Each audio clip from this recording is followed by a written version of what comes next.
I'm just curious, is this person making these claims from Uganda, is this the same guy who sends me the emails promising me millions of dollars as long as I just provide him with my bank account routing information?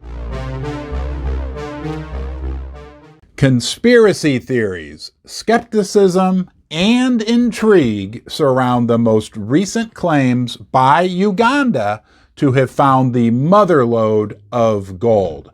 And what's the problem here? Well, here's the problem. If their claims are correct, we're talking about more gold than has ever been discovered or mined in the history of the world. So this is a astounding claim by Uganda. But what are these conspiracy theories? What is this intrigue? What is the skepticism? We're going to cover that in this video. There's some interesting points we need to consider regarding this claim by Uganda, and we're going to get to the bottom of them in this video. So we've got like 6 things that we're going to talk about in this video. 6 points that maybe poke a few holes, point out some skepticism into this claim from Uganda. Before we do that, I just want to say thank you for deciding to join me in Ron's Basement. You are always welcome here. There is no Ron's Basement without you. I appreciate you, and you are important. You can subscribe, give the video a thumbs up, turn on the bell notifications, share the video anywhere you like, and I love to read your comments in the comment section below. The most glaring issue with this claim from Uganda is that they offered no real proof. When a gold mining company discovers a gold resource, they drill it out, they go through a whole scientific process to develop an estimate as to how much gold's actually in the ground at the resource that they discovered.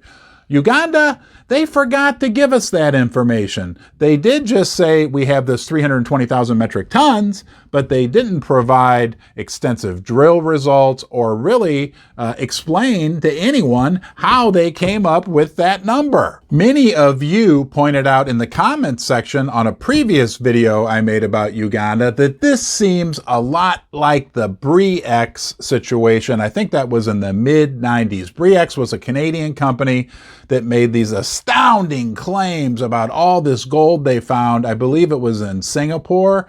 But when the test results were actually analyzed, it was found that it was all a big fraud. And a lot of people are saying this smells a lot like Bre-X. I'm just curious, is this person making these claims from Uganda, is this the same guy who sends me the emails promising me millions of dollars as long as I just provide him with my bank account routing information, my checking account information? Let's face it, up until this claim, one of Uganda's biggest exports to the world was scams, stealing money from people. So suddenly now we're supposed to believe them? I'm a little skeptical. And some people are believing a conspiracy theory that this is part of the World Central Bank's strategy to control the price of gold, to keep the price of gold down, that they're somehow behind this, right? Like the world secret powers are behind this to kind of flood the market or artificially flood the market with gold supply to keep the price down, even though it's not real. It's almost very similar in some regards, you know, to what JP Morgan did when they were spoofing the gold market for the last decades. We'll leave that to another video, but an artificial supply, just like JP Morgan did when they were spoofing the market, can affect the price of gold, can limit the increases, can bring down the price of gold. So that's not completely out of the question. We believe anything anymore these days. And the precious metals world is full of stories of intrigue and massive discoveries in exotic locations. I'm no big fan of Todd Hoffman. He's okay in my book, but remember when he went to Guyana and was going to find this motherlode of gold and all these fantastic stories? And when he got there and tried to, number one, find it, and number two, get it out out of the ground. It was damn near impossible, almost bankrupted him. And aren't we always hearing stories about fantastic amounts of gold somewhere?